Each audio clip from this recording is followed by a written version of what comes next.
और सभी से प्रार्थना करते अपने अपने घरों में एक अलमारी बनाओ, उसका एक हिस्सा बनाओ, कोई ऐसी वस्तु ना हो, केवल फोटो भी उससे ऊपर वाले ताक में हो, अपने कबीर परमेश्वर के, साथ में गुरुदेव के।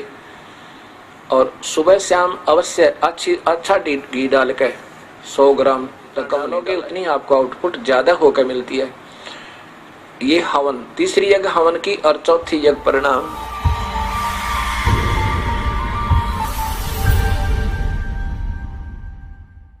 ये नहीं कहा जा सकता कि नित्य पाठ मत करो, ये गलत है। ये कहना कि ये व्यर्थ है, भी आरती मत करो। 5 यज्ञ करनी होंगी पर निष्काम भाव है, ऐसा ही लिखा है, नी इच्छा। एक यज्ञ है धर्म की, धार्मिक भंडारे अनुष्ठान, ये अवश्य गुरु आज्ञा से करवाने होंगे। और सुबह शाम जोत लगावे, ज्योति हवन का काम करेगी। और शाम की आरती, सुबह के नित्यक्रम अवश्य करने होंगे।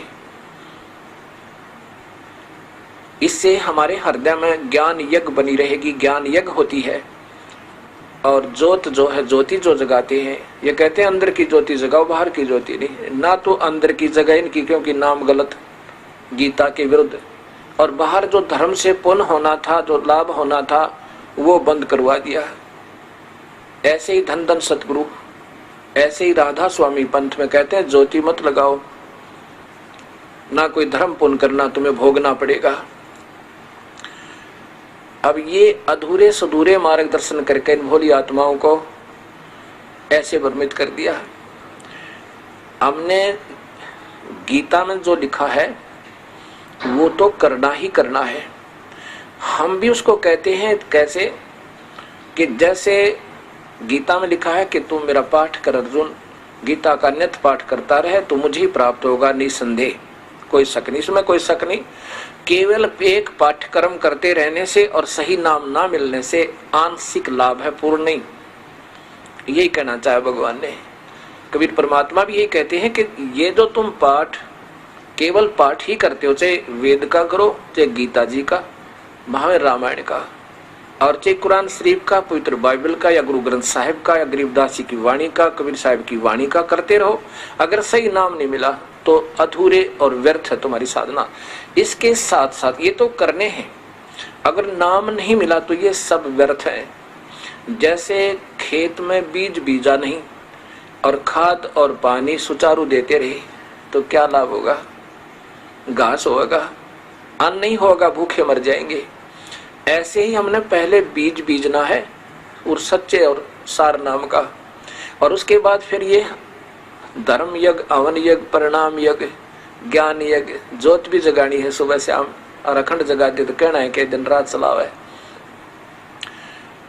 और प्रणाम यज्ञ, दंडवत प्रणाम,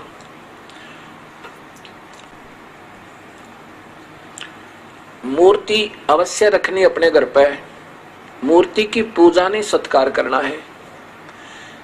अब कोई तो मूर्ति पर अटक गया, उसी का भोग लगा, उसी की आरती तारे है, उसी का अगर प्रार्थना करता रहे, बस बन की बात, उसी का माला डालने जा, उसी का अगर धूप और ज्योत जगा दी, ये व्यर्थ है। मूर्ति हो अपने इष्ट और गुरु की अवश्य हो।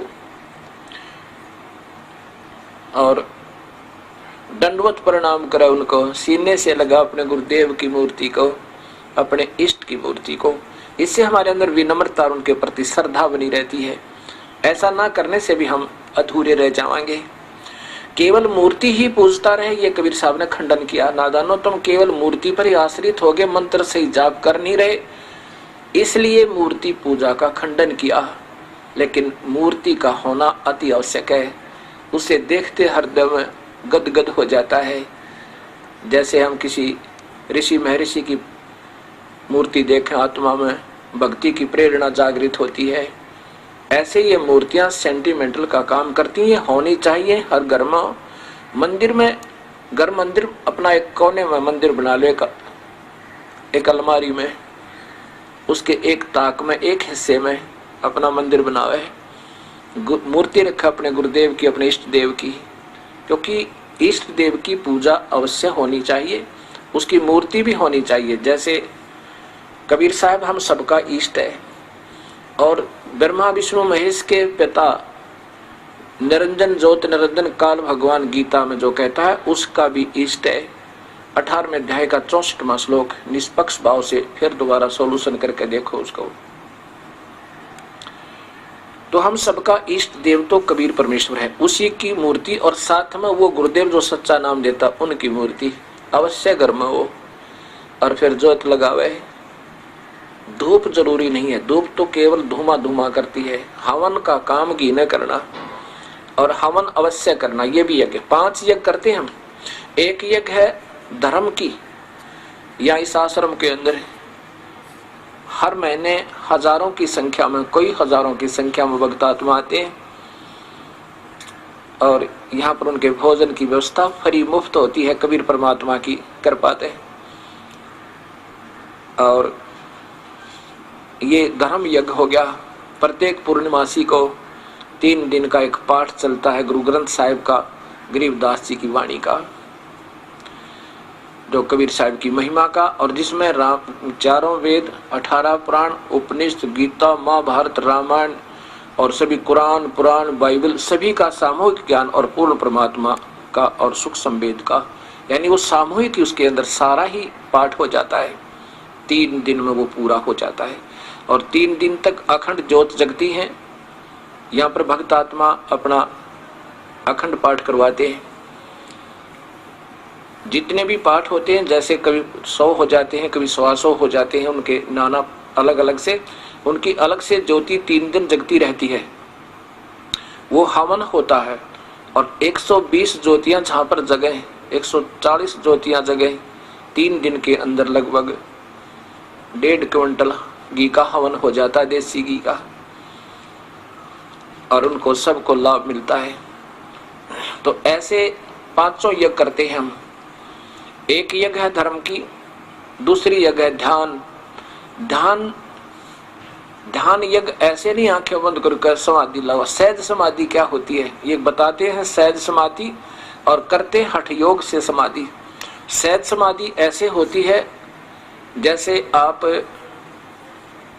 कहीं बाहर चले जाओ और जा चुके हो 1000 किलोमीटर, तब आपको याद आए कि मैंने 50,000 रुपये लोन लिया था और अलमारी में रख दिया तिजोरी में, और चलती दफा किराया जब निकालने लगा और अलमारी खुली छोड़ा, और फिर आप अपने जिस काम पर पहुंच चुके हो वहां से वापस जब तक नहीं आओगे, 1 दिन में, 2 दिन में, 4 दिन में, तब तक आपका ध्यान अलमारी से नहीं हट सकता है। परमात्मा, कहीं बच्चे बाहर चले जावें, कोई चोर ना घुस जावे, किसी बच्चे का हाथ लग जाए वो खराब ना कर दे, मुश्किल से गरीब आदमी ने लोन लिया है, कर्ज लिया है। आप वहाँ काम भी करते रहोगे, रिश्तेदारों से बात भी करते रहोगे, लेकिन आपका ध्यान वहाँ से हट नहीं सकता। पल पल में होगा, आँखों से पानी आने को हो जाएगा, दिल में कसक सी होगी, हे परमात्मा क्या होगा, हे दाता ठीक ठाक पावे। ये सहज समाधि है। हम आपको इतना योग्य कर देंगे, उस परम पिता के गुणों से परिचित करवा देंगे। कबीर परमात्मा कहता है आपकी सहज समाधि हटे नहीं माते। ये ध्यान है, ये ध्यान यज्ञ है, ये सहज समाधि कहलाती है। हठ योग करना ये समाधि नहीं है, ये तो हठ योग है, और ये गीता में मना किया हुआ है। अभी दिखाऊंगा आपको। एक यज्ञ है धर्म की, और दूसरी यज्ञ है ध्यान, तीसरी यज्ञ हवन की। एक ज्योत जलाते हैं हम और सभी से प्रार्थना करते, अपने अपने घरों में एक अलमारी बनाओ, उसका एक हिस्सा बनाओ, उसको बिल्कुल वहाँ कोई कपड़ा वपड़ा ना रखे, कहीं ज्योति से आग ना लग जाए, उसमें कोई ऐसी वस्तु ना हो, केवल फोटो भी उससे ऊपर वाले ताक में हो, अपने कबीर परमेश्वर के, साथ में गुरुदेव के। और सुबह शाम अवश्य अच्छा घी डाल के, 100 ग्राम तक कम नहीं डाला है, और ज्यादा डाल देता, जितना भी आप बीजोगे आप ही को देगा भगवान। ये तो आपकी आउटपुट है, जितना डालोगे उतनी आपको आउटपुट ज्यादा होकर मिलती है। ये हवन, तीसरी यज्ञ हवन की, और चौथी यज्ञ प्रणाम। गुरुदेव को दंडवत प्रणाम करे, और मूर्ति को सुबह उठते ही, मैं तो अपना भाव बताता हूँ, अपने गुरुदेव की, अपने इष्ट देव की मूर्ति जब दिखे अपने आप नतमस्तक सिर हो जाता है, डटा नहीं जाता और ऐसे दंडवत प्रणाम करता हूँ, ये पूजा नहीं होती। और यही हम, क्योंकि हम समझ नहीं पाते सतमार्ग को, तब तक हम एक को रिजेक्ट कर देते हैं, वो तो मूर्ति पूजा करते हैं, वो तो ऐसा करते हैं। पूजा क्या होती है? सत्कार कोई और चीज होता है, पूजा कोई और चीज होती है। पूजा जैसे पतिव्रता अपने पति की पूजा करती है, आदर सत्कार सबका करती है। और पतिव्रता पत्नी का पति विदेश चला जाए तो फोटो से वो कितना प्यार करती है, उसकी आस्था रह रहकर उमंग बढ़ती रहती है, उसके गुणों की याद आती रहती है। ऐसे ही हमने मूर्ति अवश्य रखना चाहिए, लेकिन पूजा नहीं, सत्कार करे, अवश्य करे। और पांचवी यज्ञ है ज्ञान की। ज्ञान क्या होता है? सुबह हम पौन घंटा लगता है लगभग सुबह के नित्यनेम गरीबदास जी कबीर साहब की वाणी के आधार पर करते हैं। ये तो देखो प्रमाणित शास्त्र है, चाहे गीता का पाठ कर लो और वहां में गुरु ग्रंथ साहिब का पाठ कर लो, और चाहे कुरान का करो, बाइबल का करो। और ये ज्ञान यज्ञ कहलाती है, जिसका गीता जी में कहा कि तू मेरा पाठ करता रहेगा, गीता जी का पाठ करता रहेगा अर्जुन, तो तू मुझे ही मिलेगा। क्योंकि काल के जाल में रहेगा केवल पाठ करेगा तो, और सही नाम मिल के साथ भी करेगा, सही संत से नाम लेकर ओम नाम का भी अगर जाप करना है तो पूरे संत लेकर, इन और नामों का नहीं। कबीर साहब कहते हैं कोटि नाम संसार में उनते मुक्ति ना हो, वो तो करोड़ नाम है, उनते मुक्ति नहीं होगी। और सार शब्द मुक्ति का दाता जाकू जानना कोई। अब ये ऐसा विवरण होता है इसका।